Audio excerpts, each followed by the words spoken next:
आइए नवोदय क्रांति परिवार भारत के इस ऑनलाइन सेशन में आपका पुनः स्वागत करते हैं। और हम पढ़ रहे थे व्यायाम सर्वदा पथ्य का छठा श्लोक है। व्यायाम स्विन गात्रस्य पदभ्याम उद्वर्तितस्य च व्याधयो न उपसर्पन्ति वैनतेयमिवोर्गा वयोरूप गुणहीनमपि कुर्यात् सुदर्शन। इस पहले श्लोक में व्यायाम के लाभ बताते हुए आचार्य सुश्रुत कहते हैं कि व्यायाम स्विन गात्रस्य, स्विन होता है पसीना, स्विन का अर्थ है पसीना, गात्र से शरीर का, पदभ्याम दोनों पैरों को उद्वर्ती, उद्वर्ती ऊपर उठाने वाले, तस्य उसका च और, अर्थात पसीना बहाने वाले व्यक्ति और पसीने से लथपथ है शरीर का और दोनों पैरों को ऊपर उठाने वाले का, दोनों पैरों को ऊपर उठाने वाले अर्थात पादोत्तान आसन करने वाले व्यक्ति और जो पसीने से लथपथ है, जो अपने शरीर को रखते हैं, ऐसे व्यक्ति के पास व्याधयः, व्याधयः बीमारियां अर्थात रोग ने नहीं उपसर्पन्ति आते हैं अर्थात पहुँचते हैं। किस प्रकार? वैनतेयम, वैनतेयम अर्थात जैसे यू का अर्थ है यहाँ पर के समान, वैनते होता है गरुड़, पक्षीराज गरुड़ के पास है, उरगह सर्प, जिस प्रकार पक्षीराज गरुड़ के पास से सर्प अर्थात सांप नहीं पहुँचते, क्योंकि कहा जाता है कि पक्षीराज गरुड़ की और सर्प की आपस में बहुत लड़ाई होती है, जो ही कहीं सर्प दिखाई देता है वो उनको मार गिराते हैं। तो जिस प्रकार पक्षीराज गरुड़ के पास से सांप नहीं आते, ठीक उसी प्रकार नित्य पसीना बहाने वाले और दोनों पैरों को ऊपर उठाकर आसन करने वाले व्यक्ति के पास से बीमारियां नहीं पहुंचती, उसको वो बीमारियों से ग्रस्त नहीं होते।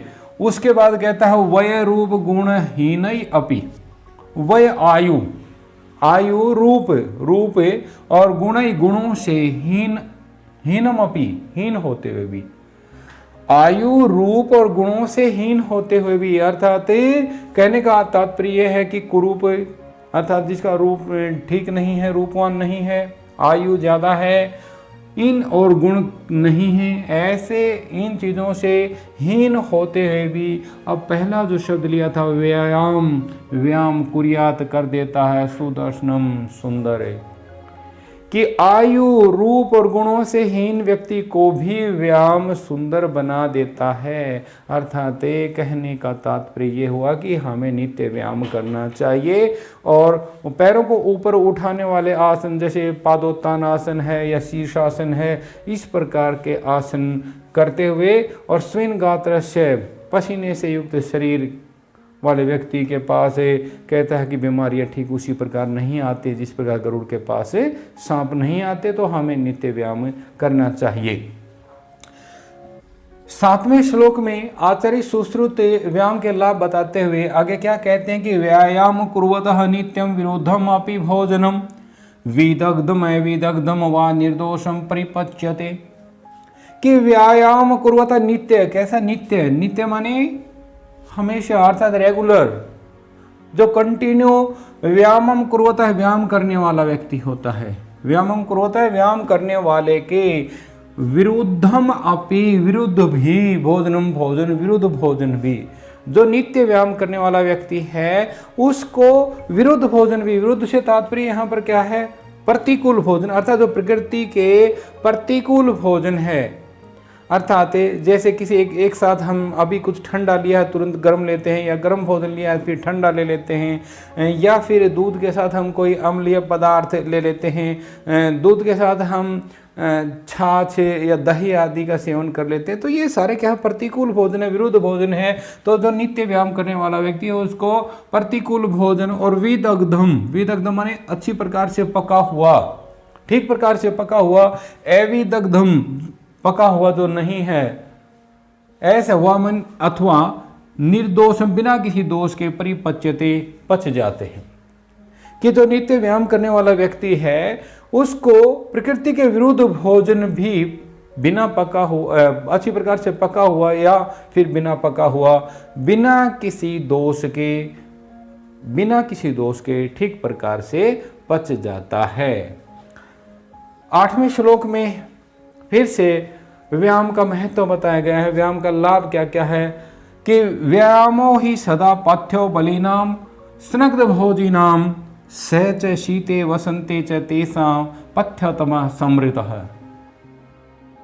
कि व्यायाम ही निश्चित रूप से सदा हमेशा पथ्य लाभकारी होता है। यही टाइटल था, व्यायाम सर्वदा पथ्य, व्यायाम हमेशा लाभकारी होता है। वही यहाँ पर आइए कि व्यायाम ही सर्वदा पथ्य। यहाँ पर पथ्यो क्यों लिखा, क्योंकि ये पथ्य शब्द था और इसके बाद ब यहाँ पर स्पर्श व्यंजन आने की वजह से ये विसर्ग हो गया, इसका ओ में कन्वर्ट हो गया था पथ्यो। कि व्यायाम हमेशा पथ्य होता, लाभकारी हितकारी होता है बलिनाम बलशाली लोगों। स्निग्ध भोजन, स्निग्ध होता है चिकनाई युक्त, कि चिकनाई युक्त बलवान व्यक्तियों के लिए चिकनाई युक्त भोजन करने वाले। कैसे बलवान व्यक्ति हैं ये? स्निग्ध भोजनाम अर्थात चिकनाई युक्त भोजन करने वाले ताकतवर लोगों के लिए व्यायाम हमेशा लाभकारी होता है। क्योंकि आपको पता होगा कि चिकनाई युक्त भोजन आम व्यक्ति को ठीक प्रकार से नहीं पचता, जो किसी प्रकार का व्यायाम नहीं करते, एक्सरसाइज नहीं करते, उनको इससे कोलेस्ट्रॉल बढ़ने की संभावना बनी रहती है। लेकिन जो व्यायाम करने वाला जो ताकतवर व्यक्ति है उसके लिए व्यायाम बड़ा लाभकारी होता है। और आगे क्या कहता है? सच और वह क्या है? शीते वसंते च, शीत ऋतु में और वसंत ऋतु में, तेसाम उनके लिए पथ्यतमः और भी अधिक लाभकारी समृत कहा गया है। और ये जो व्यायाम था बहुत लाभकारी था, परंतु यदि वो शीत ऋतु और वसंत ऋतु में किया जाए तो उनके लिए और भी ज्यादा लाभकारी बताया गया है, कहा गया है, माना गया है। तो इसका कहने का तात्पर्य क्या हुआ कि जो ताकतवर लोग हैं अर्थात जो चिकनाई युक्त भोजन खाने वाले व्यक्ति हैं उनको व्यायाम नित्य करना ही चाहिए। लेकिन फिर भी शीत ऋतु और वसंत ऋतु में जो किया जाने वाला व्यायाम है ये और ज़्यादा लाभकारी होता है। इसके बाद 9वें श्लोक की हम बात करें कि व्यायाम किस ऋतु में करना चाहिए और किसके द्वारा किया जाता है, कितना व्यायाम करना चाहिए, इन सब के विषय में बताया गया है। अर्थात हमें कितना व्यायाम करना चाहिए, तो इसके बारे में कहते हुए आचार्य सुश्रुत बताते हैं कि सर्वेषु ऋतुषु वहरः पुंभिरात्म हितैषिभिः बलस्यार्धेन कर्तव्यो व्यायामो हन्यतो अन्यथा। कि सर्वेषु ऋतुषु अह संधि विच्छेद करते हैं, यहां क्या बनेगा? सर्वेषु ऋतुषु, सर्वेषु ऋतुषु अह समझते होंगे प्रतिदिन। सर्वेषु सभी, ऋतुषु ऋतुओं में। कौन सी संधि की है हमें? वह किस में आता है? यण संधि में आता है। ऊ को वह हो गया ना, ऊ को वह हो गया, तो यहां पर भी ऊ को वह हुआ है, तो यहां पर यण संधि है और यहां विसर्ग संधि। कि सभी ऋतुओं में अह प्रतिदिन पुंभी, यहां पर भी संधि विच्छेद, पुंभी जमा आत्म हितैषी भी। कि पुंभी होता पुरुषों के द्वारा, आत्म हितैषी भी अपना भला चाहने वाले, अपना भला चाहने वाले पुरुषों के द्वारा सभी ऋतुओं में प्रतिदिन व्यायाम कर्तव्य, व्यायाम करना चाहिए, व्यायाम करना चाहिए। बलस्य अर्धेन संधि बनी, बलस्य जमा अर्धेन, यहां आ और अ दोनों को मिलकर आ बन जाता है। बलस्य अर्धेन अर्थात आधे बल का कर्तव्य करना चाहिए, व्यायाम आधे बल का व्यायाम करना चाहिए। कितना? बल का आधा व्यायाम करना चाहिए। जो हमारी कैपेसिटी, जो हमारी ताकत है उसका आधा व्यायाम करना चाहिए। कब करना चाहिए? सर्वेषु ऋतुषु, प्रत्येक ऋतु में अह अह प्रतिदिन पुंभी पुरुषों के द्वारा आत्महितैषी भी अपना भला चाहने पुरुषों के द्वारा प्रत्येक ऋतु में प्रतिदिन आधा बल कह सकते हैं, या बल का आधा व्यायाम करना चाहिए। अन्यथा नहीं तो क्या हो जाएगा? हन्यतः हानिकारक होता है, नहीं तो फिर वो हानिकारक होता है। तो इस श्लोक में यही बताया गया कि हमें बहुत ज़्यादा व्यायाम नहीं करना चाहिए, कम नहीं करना चाहिए, हमारे बल का आधा व्यायाम करना चाहिए, जितनी हमारी कैपेसिटी है उसका आधा व्यायाम करना चाहिए। लेकिन हमें ये नहीं पता कि बल का आधा हिस्सा कितना होता है। तो नेक्स्ट श्लोक में बताया गया कि बल का आधा कितना होता है, उसके विषय में बताते हुए आचार्य सुश्रुत जी कहते हैं कि हृदय स्थान स्थितो वायुर्यदा वक्त्रं प्रपद्यते व्यायाम कुर्वतः जंतो तद बल अर्धस्य लक्षणम।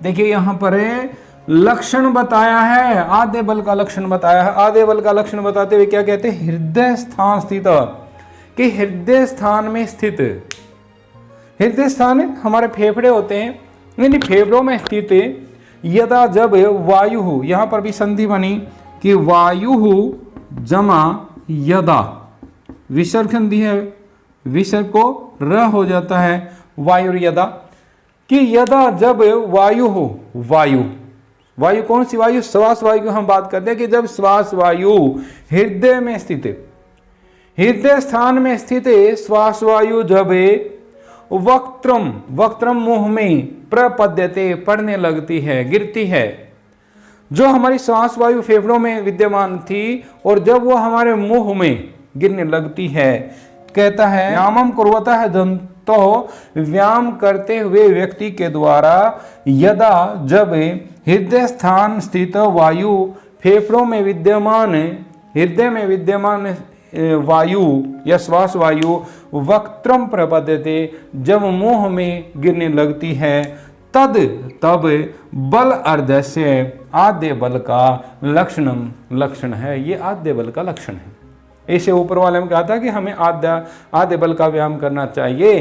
तो इसे 10वें श्लोक में बताया गया कि आधा बल कितना होता है, कि हमारे हृदय में, हमारे फेफड़ों में विद्यमान वायु व्यायाम करते हुए जब हमारे मुंह में गिरने लगती है तो वो बल का आधा कहा जाता है, आधा बल कहा जाता है। अर्थात कहने का तात्पर्य, जब हम एक्सरसाइज करते हुए हमारी सांस फूलने लगती है, ऐसे आने लगती है, तो हमारी जो फेफड़ों की जो श्वास वायु थी वो मुंह में बोलने लगती है, आने लगती है, तो वही क्या हो जाएगा? जब हमारा सांस फूल जाता है, सांस चढ़ जाता है, तो वही क्या कहलाता है? आधा बल, अर्थात बल का आधा हिस्सा कहलाता है। और अंतिम श्लोक है, इस 11वें श्लोक में किसके द्वारा कितना और कहां पर व्यायाम करना चाहिए, इस विषय में बताया गया है कि किस व्यक्ति के द्वारा और कहां पर व्यायाम किया जाना चाहिए। इसके विषय में बताते हुए कहा गया है कि वयो बल शरीराणि देश काल असनानि च समीक्ष्य कुर्यात् व्यायाम अन्यथा रोगम आपनुयात्। कि वय, यहां पर 4-5 चीजें बताई गई हैं। सबसे पहले वय का अर्थ होता है आयु, बल का अर्थ है ताकत, शरीराणि शरीर, देश का अर्थ है स्थान, काल समय, और असनानी अर्थात भोजन। ये 6 चीजें बताई गई हैं। आयु, ताकत, शरीर, स्थान, समय और भोजन। कहता समीक्षा, इनकी समीक्षा करके, इनका ध्यान रखते हुए व्यायाम कुर्यात, व्यायाम करना चाहिए, अन्यथा नहीं तो फिर क्या हो जाएगा? रोगम आपनुयात, रोगों को प्राप्त होता है, व्यक्ति फिर रोगों को प्राप्त होता है। यदि हमें इनका ख्याल नहीं रखेंगे हम इनका, तो व्यक्ति रोगों को प्राप्त होता है। क्या क्या चीज बताई? आयु, कि हमें अपने आयु का विशेष ध्यान रखना है। कोई बुजुर्ग व्यक्ति है तो कितना व्यायाम करे, कोई बच्चा है कितना व्यायाम करे, कोई जवान है तो उसकी कैपेसिटी कितनी है, तो इस चीज का विशेष ध्यान रखना है। दूसरा बल है, अपने ताकत कितना है। कोई कमजोर व्यक्ति है, कुपोषण का शिकार है, तो उसको कम करना चाहिए ताकतवर व्यक्ति ज़्यादा भी कर सकता है, शरीर दुर्बल शरीर है कि उसका स्वस्थ शरीर है, इसका भी विशेष ध्यान रखना है। स्थान कि व्यायाम कहाँ किया जाना चाहिए, कमरे के अंदर करें या छत पर करें या किसी नदी के किनारे करें या फिर बाहर खुले मैदान में करें, पार्क में करें, तो इस स्थान का भी विशेष महत्व, स्थान अनुकूल होना चाहिए। समय कि व्यायाम करने का समय भी विशेष महत्वपूर्ण होता है कि व्यायाम दोपहर के समय किया जाए, शाम के समय किया जाए, सुबह या रात को कहाँ, तो इसी का विशेष ध्यान है कि सुबह शाम ही व्यायाम किया जाए। और फिर भोजन का विशेष ध्यान रखना है कि व्यायाम करने वाले व्यक्ति को उचित मात्रा में भोजन मिले और ठीक भोजन करने वाला व्यक्ति उसके अकॉर्डिंग, अपनी कैपेसिटी के अकॉर्डिंग जो है व्यायाम कर सकता है। नहीं तो यदि वो ऐसा नहीं करता है, अन्यथा यदि इनका ख्याल नहीं रखा जाता है, इनकी समीक्षा नहीं की जाती है, तो रोगम आपनुयात्, तो रोगों को प्राप्त होता है व्यक्ति। कोई कमज़ोर व्यक्ति है और बहुत ज़्यादा व्यायाम कर लेता है, या बच्चा है वो ज़्यादा व्यायाम कर लेता है, या फिर हम शिखर दोपहर में व्यायाम करते हैं, तो ये सारे इनका प्रतिकूल प्रभाव पड़ता है और व्यक्ति फिर रोग से ग्रस्त हो जाता है। तो इस प्रकार इसे पूरे पाठ में हमने इन 11 श्लोकों में, 11 श्लोक थे, इन 11 श्लोकों में पहले हमने क्या बताया था, सबसे पहले व्यायाम का लक्षण बताया था, व्यायाम की परिभाषा बताते हुए फिर व्यायाम के क्या क्या लाभ हैं वो बताए, फिर कितना व्यायाम करना चाहिए, बल का आधा व्यायाम करना चाहिए, और फिर बल के आधे का लक्षण बताया, आधे बल का क्या लक्षण होता है, और अंत में कितना व्यायाम कहाँ और किस समय करना चाहिए, ये सारी बताते हुए। और हमें इससे ये कह सकते हैं इस बारे में कि व्यक्ति को नित्य व्यायाम करना चाहिए ताकि वो अपने हर प्रकार के रोगों से मुक्ति पा सके और रोगों से दूर रह सके।